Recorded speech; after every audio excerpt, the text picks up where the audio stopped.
Hey, after last night's primaries, West Virginia is on its way to electing its first female senator. And while they campaign for a shot in the Senate, current Democratic Senator Joe Manchin says he might be done with politics altogether or just changing positions. He joins us now. Senator Joe Manchin, known for the man who gives straight answers and doesn't really care what his party thinks. Senator, it's always great to see you.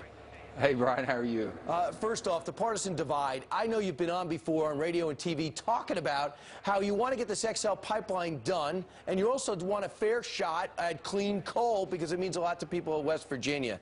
Right now, do you believe you have the votes to get the XL pipeline passed through the Senate? I do. I believe that we can pass it in a bipartisan fashion, Brian. That's the way it should be done. The other thing is, when I say clean coal for West Virginia, clean coal for America. You know, we still depend on coal. We can do it better. We have done it better, cleaned up the atmosphere and the climate more than the last 2 decades than ever before. We can even do more if the government will work with us. They need what we have. We want to produce and provide what they have. And with that being said, we should be working together. The partisanship is another story. Well, listen, in this issue, you have Democrats, whether I don't care what they think, if it's about the election, it doesn't even matter. You have Democrats lined up to get over 60 votes and make the president do this or get it back to his desk saying this is the sense of the Senate. Yeah. But your majority leader won't do it. When you looked him in the eye and said, Harry Reid, why don't you do it? What does he say? Well, I've asked, I said, Harry, I came here to vote. I'm okay. I can take any tough vote. I can explain myself. I can go home and look every West Virginian in the eye and tell them, with the facts I had in front of me, this is what I voted for that would help our country and our state. I can do that. And I'm asking him to open that process up.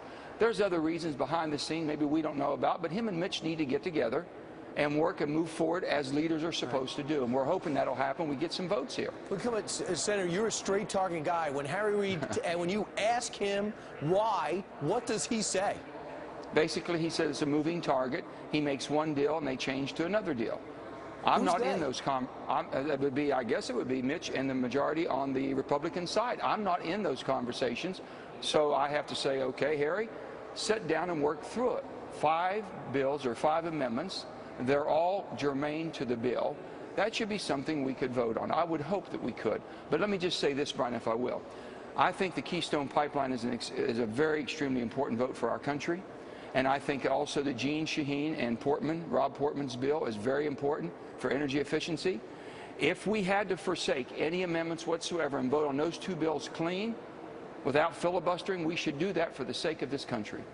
I would hope so, that would get done, but we've been waiting for this for about 4 years now. I know. Now let's talk about what's happening with coal. Are you like Marco Rubio, very much saying to yourself, I'm not sure about global warming, weather's always been erratic, and we should not give up on fossil fuels because maybe the environmentalists are putting pressure on us? Let me just say this, Brian. I believe that 7 billion human beings on Mother Earth here have affected the environment, and we're responsible for that. With that being said, you got to find the balance. So I'm not a denier. On the other hand, I ask my friends from really the far left, if they will, are you a denier? Are you denying that this country can continue to provide affordable, reliable energy without using fossil or coal or any of that? It's going to take all of us working together. So deniers on both sides are wrong. And you don't get anything accomplished by just pointing fingers and saying this person's wrong, we can go along. If we go through another polar vortex that we went through this winter, and they take off the fossil fuel, basically reliability of 10,000 megawatts of power, we're going to have people that possibly, their life's in danger, and many people will die. We shouldn't let that happen. Reliability is the name of the game. Reliability, affordability, what we can provide in this country to keep us competitive. And it's going to take everything. I don't want to be reliant on foreign oil anymore. We don't need to be. Right. Senator, when are you going to decide if you're going to stay in that chamber? You're out in 2016. People are talking about you running for 2018. I'm sorry. I know it's been very frustrating for a governor. Might you run for governor again? Might you run for president? Brian, here's all I have said. I have said that basically I don't want my time here to be non-productive, and it has been a non-productive time for me. That's frustrating for me. But yet I'm seeing things differently. I'm prepared to do things. I'm prepared to work across. I will not go and campaign against a sitting colleague. I won't raise money against a sitting colleague, whether Democrat or Republican, whether they're my dearest friend or maybe not my dearest friend. I'm not going to do that because I think it's disingenuous to look them in the face the next week and say, listen, will you work with me? How can you work with me if I was out raising money against you and trying to beat you? I'm not going to do that.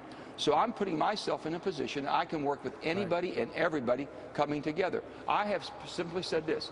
I want my time to be productive. I have an awful lot, I think, of good, productive, quality service to get, public service. With that being said, I'm going to wait till the 2014 elections are over. I'll see the lay of the land in Washington. I'll see the lay of the land in West Virginia. And hopefully where I think I can be the most productive and the people think I can be, that's where I'll go. All right, so still very much up in the air, and of course everybody's thoughts are with that mine disaster on Monday, and I know it's horrific. It just I called both of the families last night, and my prayers are with them. And I don't know the details on it, and we'll get to that. But the safety of our miners is the first and foremost thing, and we're going to continue to do everything we can to make our mines as safe as possible. And that's when you were kind enough to join us for the first time after that sad mine disaster when you were governor.